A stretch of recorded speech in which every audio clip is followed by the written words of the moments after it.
último encuentro del día en el auditorio de TICMAS en la Feria del Libro. Tenemos la presencia de dos referentes de Claxo para hablar sobre la investigación universitaria en ciencias sociales. Hemos estado trabajando tanto estos días sobre inteligencia artificial, sobre los desprendimientos que tiene la inteligencia o la tecnología en otras disciplinas. Ahora vamos a hablar sobre ciencias sociales. Tenemos a Daniela Perrota y a Judith Naidorf. Las dos son investigadoras del CONICET, trabajan en distintas universidades, en la UBA, en la UNA, y también son referentes de Claxo. Gracias a las dos por estar aquí. Muchas gracias por la invitación. Cuando uno piensa, o cuando yo pienso, yo siempre digo cuando uno piensa, y es como un vicio para no decir yo, pero la ciencia y la universidad van siempre de la mano. Ciencia, tecnología y universidad es una tríada que aparece siempre que se trabaja sobre el tema. Pero las ciencias sociales, ¿qué dificultades y desafíos tienen en la investigación? Bueno, a ver, la ciencia y la universidad van de la mano por definición unívoca. Hace muchos años, en un encuentro en la Facultad de Ciencias Económicas, en una cátedra libre que tenía Nora Cortiñas, estaba Alberto Kornblit, y a mí se me ocurrió acercarme. Había realmente poquitas personas. No era un tema que le interesaba a todo el mundo. Estoy hablando de algo que ocurrió hace como 20 años. Entonces Alberto trataba de graficar cómo explicar la diferencia entre una universidad que investiga y una que no investiga. Y utilizó una metáfora que me gusta repetirla una y mil veces.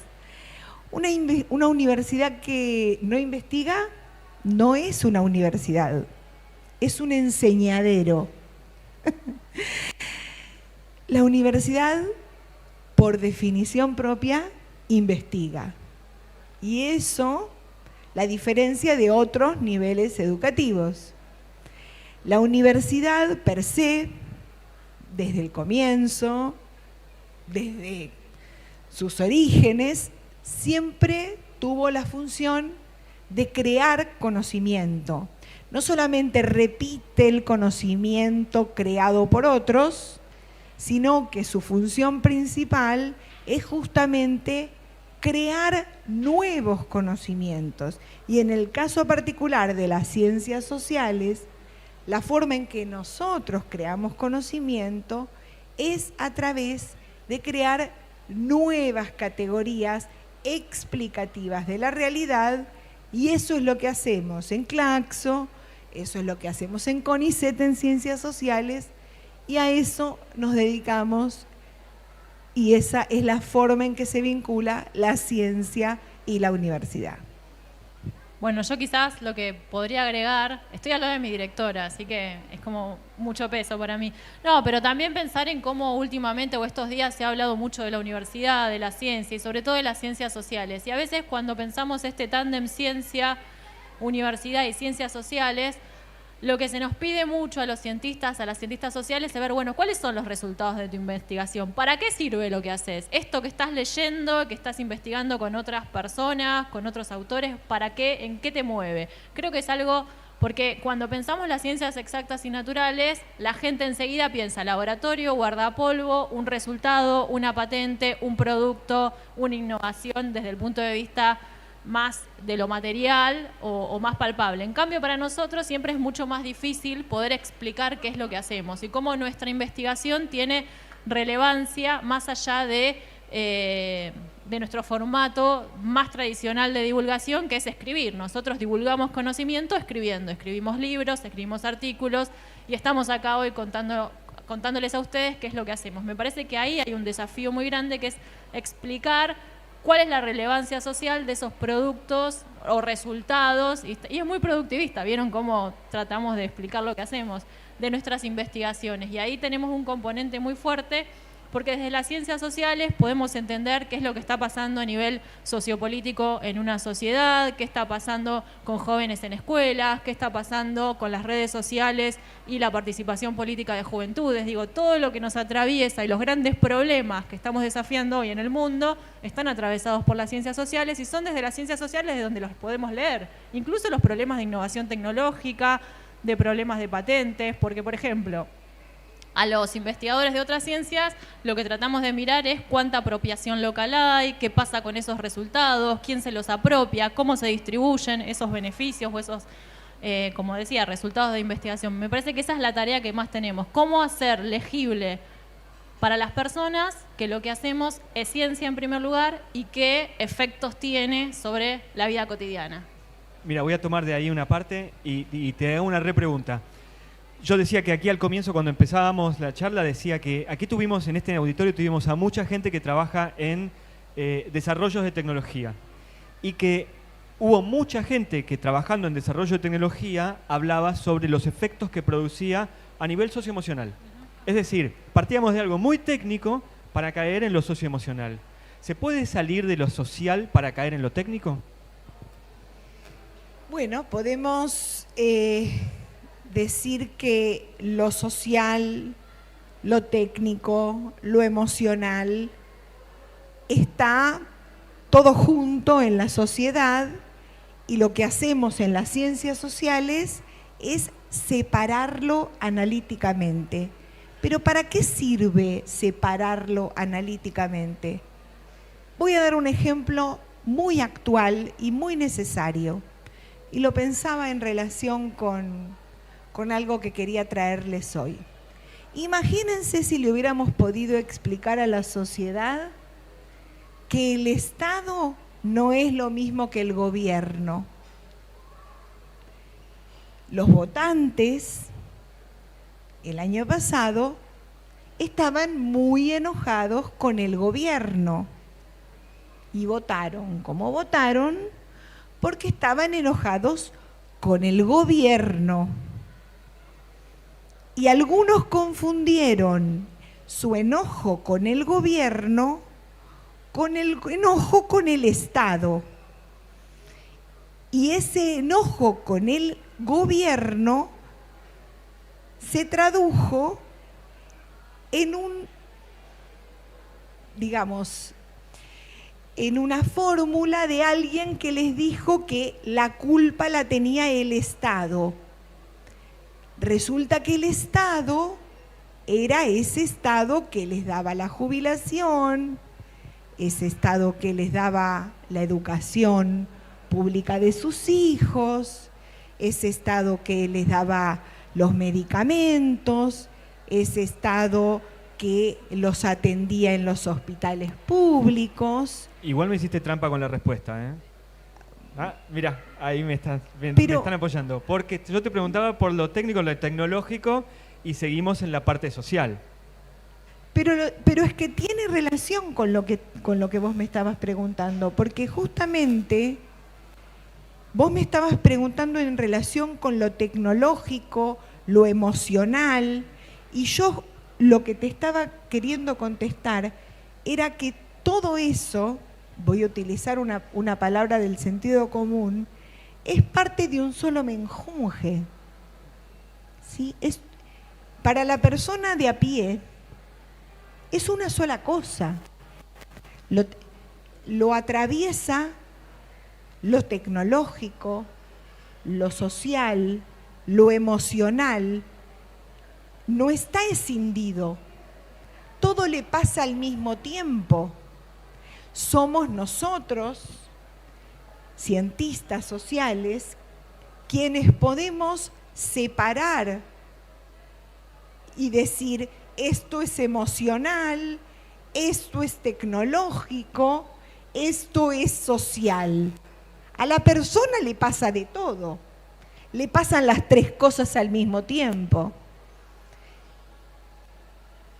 Respondiendo a tu pregunta, hago esta analogía en relación con la diferencia entre el Estado y el gobierno. No le estoy escapando a la pregunta, Simplemente estoy dándote otro ejemplo de cómo sobre una misma cuestión, si pudiéramos explicar mejor esta escisión de diversas cuestiones, también podríamos hacer lo que queremos en las ciencias sociales, que es la verdad de todo, que es transformar la realidad. Porque no somos puros analistas, te vengo a contar. No somos puros analistas de la realidad. La verdad es que a través de la ciencia y de la universidad, nosotros lo que queremos es transformarla, la realidad. Entenderla mejor para transformarla, porque este mundo no nos gusta así como está, tan desigual, tan lleno de guerra, tan lleno de miseria. Así que, bueno, no es puro análisis, digamos.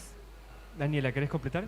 Yo complementaría muy chiquitito. Ustedes eran muy chicos, pero quizás se acuerdan que hace un par de años hubo una pandemia global, porque vieron que ya de repente en nuestro imaginario la pandemia se fue.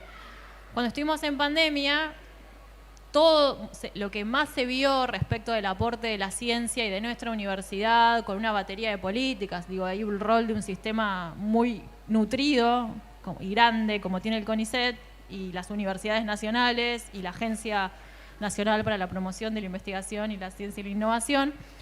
Todos fuimos a mirar, o lo que nos recordamos es la vacuna, el barbijo de CONICET, digo, creamos una marca ahí que era el barbijo de CONICET, la vacuna, los insumos, pero algo que nos dimos cuenta los cientistas sociales, nos dimos cuenta de varias cosas en esos años, y ahí vuelvo a la tecnología. En primer lugar, ¿qué pasaba con la gente que estaba aislada desde el punto de vista de su mercado de trabajo? Mucha gente que era cuentapropista, y ¿qué había que hacer con esas personas? Eso lo vimos los científicos sociales y pudimos trabajar para generar mecanismos alternativos, y bueno, y después, digo, desde el gobierno se implementaron políticas. ¿Qué vimos? Yo tengo un doble sombrero porque hago gestión en la Universidad Nacional de las Artes, que también es centro miembro de Claxo. ¿Qué vimos? Que había mucha gente sola. Entonces, ¿qué empezamos a generar? Contenidos abiertos. Contenidos abiertos en términos de obras de teatro, series, los contenidos educativos abiertos, y todo eso volvió desde el punto de vista de la tecnología, porque antes, no sé si se acuerdan, los actores y las actrices en pandemia que de repente hacían obras por Zoom, y ahí es mediado por la tecnología, poder entender esas emociones, eso que nos estaba pasando, y poder tener una respuesta desde el punto de vista de lo que teníamos a mano, que eran dispositivos tecnológicos que permitían estar cerca aún separados. Digo, y ahí vuelvo con toda esta discusión sobre cuánto de tecnología y cuánto de ciencias sociales. Y la verdad que la tecnología es todo lo que hacemos. Estamos mediados por tecnología. Entonces, bueno, ya Judith lo explicó, pero desde ahí podemos recuperar esta experiencia. ¿Cómo se hace cuando se presenta un proyecto? ¿Qué miran y cómo se evalúa el proyecto que luego van a investigar? Bueno, acá tenés a dos señoras que evalúan proyectos. Nosotras evaluamos proyectos porque estamos en las categorías más altas dentro de lo que son las comisiones de evaluación en Argentina y en América Latina y en el mundo. La verdad que nosotras evaluamos proyectos de Francia, evaluamos proyectos de Europa. Daniela fue... ¿Vos diste clases en Israel, Brasil, México? Yo tengo ese dato. Sí, tuve la suerte de estar en Japón, di conferencias en otros lados. Daniela fue becaria de Fulbright en Estados Unidos. O sea, somos personas que la verdad que hemos tenido la suerte de dar vueltas bastante al mundo gracias a la academia. Y además somos evaluadoras de otros y otras. Entonces, ¿qué es lo que nosotras evaluamos y cómo nosotras somos evaluadas? Porque eso es algo muy importante que la gente tiene que saber. Nosotras somos evaluadas todo el tiempo. Tal es así que esta semana nosotras estamos siendo evaluadas. Nosotras tenemos que presentar un informe esta semana por la categoría que nosotras tenemos, nos evalúan cada 2 años, pero nosotras todo el tiempo estamos siendo evaluadas. Y esto es muy importante que la gente lo sepa, ¿no? Porque uno dice, qué sé yo, diseñó, que va diciendo diversas cosas, y nosotras evaluamos y además somos evaluadas. Y además evaluamos mucho, porque somos categoría 1 y 2 y 3 del sistema y evaluamos para otra gente. Entonces, ¿qué significan esas categorías? ¿Cómo? ¿Qué significan esas categorías? Bueno, son criterios que por cantidad de cosas que uno ha hecho, se le pone 1, 2, 3, no importa. Son cosas aburridísimas para estar contándoles ahora, pero sí, evaluamos y nos evalúan y la verdad es que nos pasan esas cosas. Y cuando viene un becario, Sí. ponele, y te dice, quiero investigar esto, Sí. ¿cómo hablan? ¿Cómo es el primer contacto? ¿Y cómo decís, acá hay potencial de investigación? Eso es muy importante. Primero y principal, te vas a reír, pero lo más importante es la pasión. Primero y principal, saber con certeza que esa persona de verdad le va a poner pasión. Obviamente necesitamos saber que tuvo un 98% de promedio de promedio de la carrera. Sí, es verdad. O sea, es verdad, partimos de esa base. Es verdad. O sea, primero tenés estudiantes de calidad, estudiantes de que pueden calidad, certificar que tuvieron una cursada muy brillante, Sí. vienen y te dicen, quiero presentar este proyecto, Sí. X, podemos Sí. discutir ejemplos, casos, Sí. y vos decís, bien, ¿qué tomás vos para decir, sí, dale? Bueno, conversamos en torno a para qué, para quién. Bueno, hemos trabajado mucho sobre esas preguntas, ¿no? ¿Para quién? ¿Para qué? ¿Por qué? Y esas preguntas le llamamos movilización del conocimiento. A esas preguntas, en Claxo, también le llamamos movilización del conocimiento. Es decir, ¿para quién querés investigar? ¿Para qué querés investigar? ¿Por qué querés investigar? Y cuando la persona puede responder a esa pregunta, entonces le vamos ayudando a buscar las estrategias y le decimos, mirá, contactate, primero léete estos 800 papers que tenés que leer, va la persona, se lee los 800 papers, le decimos, entrevistate a estas 4, 5, 6 personas que son los expertos, que no siempre están acá, algunos, ahora tenemos el Zoom y es más fácil, si no le decimos, mirá, pedite una beca para irte a Portugal, te vas 4 meses a Portugal, tenés que ir a estudiar allá, las personas van, ¿sí? Y todo nuestro equipo de investigación se ha pasado 4 meses en Italia, 5 meses en Valencia, y así son los investigadores argentinos, ¿sí? Eso es la normalidad para nosotros. Daniela, ¿cuánto tiempo dura un proyecto? Bueno, yo me voy a ir sumando a todo lo que dijiste antes y acompañando. Los proyectos duran, depende el organismo que nos financian. Nosotros en Argentina, más o menos en Latinoamérica es parecido, pero tenemos proyectos cada 2 años, cada 4, depende quién es el actor, el agente que financia ese proyecto. Si es la propia universidad, nosotras ambas tenemos proyectos UBASIC de la Universidad de Buenos Aires, que ahora por la categoría, pues yo ya soy vieja, nos duran 3, bueno, hasta hace poco me duraba 2.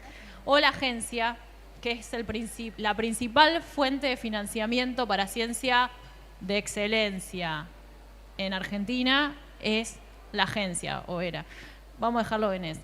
Pero, ¿qué es importante cuando hacemos ciencia? Tener previsibilidad, que esos fondos van a estar y que nosotros podemos organizar un plan de trabajo, porque no es me junto, voy a pensar y de repente sale algo, sino que nosotros, los cientistas sociales también planificamos mucho cada una de esas etapas. Por supuesto, después en ciencias sociales siempre decimos que hay margen a lo que es la serendipia, ¿no? A cuestiones que van surgiendo en el momento y que hay que ir saldando. Pero lo más importante es tener previsibilidad, por lo menos 2 a 4 años de proyecto. Y eso tiene que ver también con quiénes son los y las becarias. Judith hablaba de la pasión. Lo más importante, es una carrera muy ingrata, la carrera científica, digo, porque tenemos que estar a la vanguardia y puntuando lo máximo posible a nivel argentino, latinoamericano y mundial. Digo, nosotros cuando Judith decía nos evalúan todo el tiempo, estamos todo el tiempo pensando en dónde vamos a publicar. Hay un conjunto de revistas que son consideradas revistas de excelencia.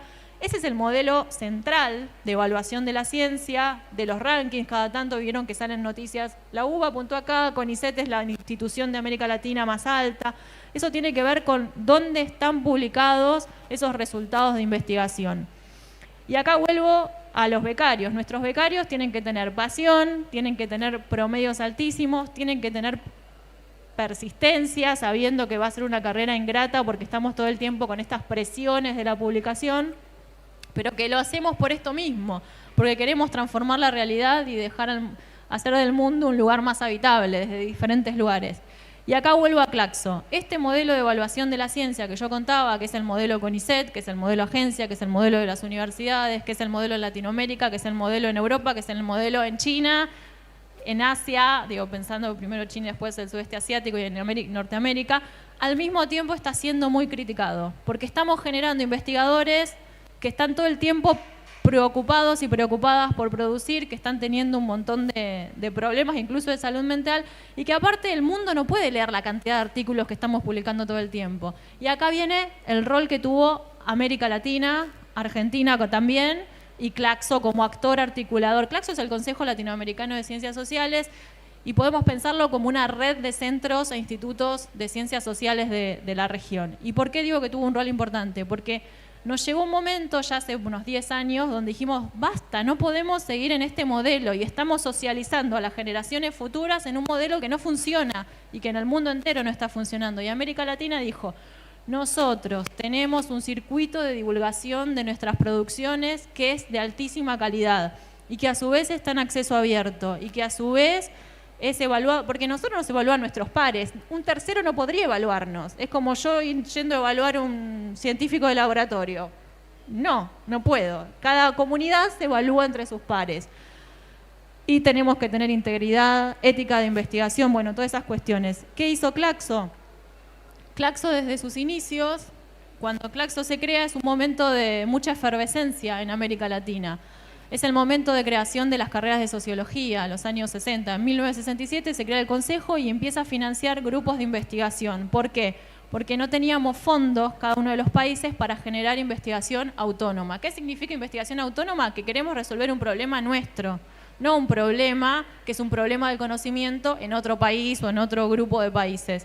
Y eso empezó a generar una conciencia propia de cómo teníamos que producir conocimiento. Este es el momento fundacional de Claxo, coincide con las grandes teorías sociales que son propias de América Latina. El desarrollismo, la dependencia, este movimiento de actores y actrices generó esto. Y hoy, haciendo, eco de ese pensamiento, nosotros tenemos una iniciativa en Claxo que es el FOLEC, que es el Foro de Evaluación Científica, y hablamos de esta idea de evaluación responsable. Porque los productos, los resultados, lo que hacemos no se mide solamente si publico en inglés en tal revista, sino cómo eso afecta a mi comunidad local. ¿Qué estoy cambiando cuando hago esto? Y por eso digo, tus preguntas están todas vinculadas porque un becario que inicia y un proyecto que tenemos tiene que tener todos estos componentes. Nos evaluamos a la máxima, como si estuviéramos en los Oscars de las ciencias sociales, pero al mismo tiempo con conciencia social y haciendo el Festival de Cine en Mar del Plata. Les hago la última pregunta, ya estamos en tiempo, les agradezco mucho que hayan venido. En varias de las respuestas salió esta idea de un análisis que se puede hacer en la Argentina, pero que puede ser impactado en el resto del mundo. El año pasado estuvo aquí Pablo Gomaro y con él hablábamos sobre cómo se crea teoría desde América Latina hacia afuera o cómo se recibe la teoría de Europa, de Estados Unidos en América Latina. ¿Cómo se da ese diálogo? ¿Puedo decir una cosa chiquita primero? Judith va a hablar seguro más de la teoría, pero yo quiero hablar, esa pregunta le sumaría el rol, voy a decir una palabra muy de ciencias sociales, que se llama capacidad de agencia, que es decir, qué capacidad tiene un actor, en este caso un grupo de instituciones, de incidir en otros actores. Eso es capacidad de agencia. ¿Cuánto vos podés incidir? América Latina, las universidades, los grupos de investigación, Claxo como actor aglutinador, podemos ejercer influencia en las regulaciones de la ciencia a nivel global. Eso es importantísimo. Nosotros, voy a dividir en dos la respuesta. Por un lado, desde el punto de vista de la universidad, América Latina desde el año 2008 tiene un fuerte movimiento universitario y científico que dice que la universidad es un derecho, es un bien público y social, un derecho humano fundamental y que es deber de los estados garantizarlo. Y esta idea de que el derecho es un derecho individual de las personas como un derecho colectivo. Y acá está la investigación. Todo el pueblo debe beneficiarse de los resultados de la investigación producida por las universidades en América Latina. Esto, que a veces parece una declaración o algo puramente narrativo, América Latina lo fue a discutir a UNESCO en varias ocasiones y el mundo se hizo propio de eso. Sobre todo los países del sur global se hacen eco de este movimiento nuestro para ejercerlo en sus propios países. Y lo mismo pasa con los criterios de evaluación responsable de la ciencia y la ciencia abierta y todo lo que tiene que ver con el acceso al conocimiento abierto, no pago, acceso abierto, no comercial, que América Latina también es pionera. Entonces, yo con la parte esa de tu respuesta quiero decir, desde el punto de vista de las políticas, de las regulaciones, nuestra región incide todo el tiempo en los debates globales, todo el tiempo, para transformarlos, para que sean más responsables, para que sean más comprometidos y, por supuesto, haciendo alianzas con el sur global, que son nuestros pares lógicos, por ser países que buscamos autonomía, que buscamos desarrollo, que tenemos problemas similares. Y Judith va a hablar del otro. No, yo lo que quiero contar es lo que viví en Claxo en los últimos 20 años.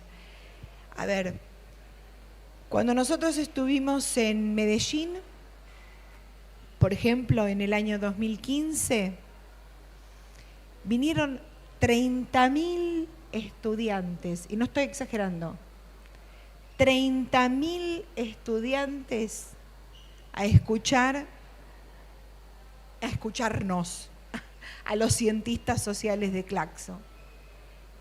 Ustedes saben que Medellín fue un laboratorio de cómo el Estado pudo reemplazar al narcotráfico.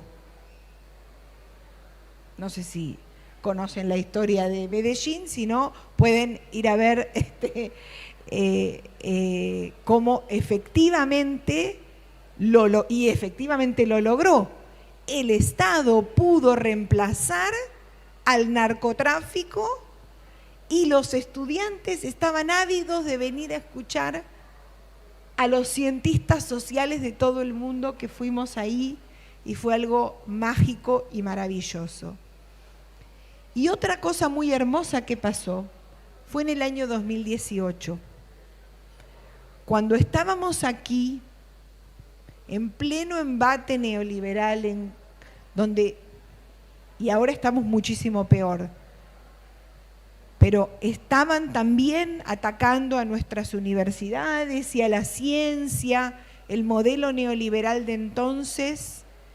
Vinieron, no 30.000, pero vinieron unas 15.000 personas de todo el mundo.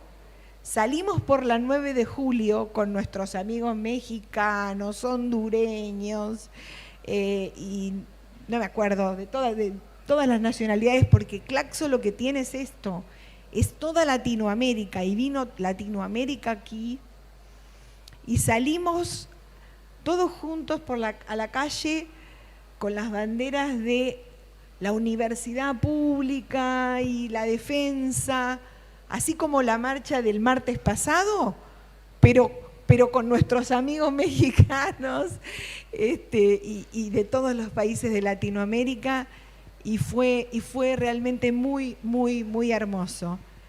Así que eso también es Claxo, y eso quería compartir hoy con ustedes. Gracias.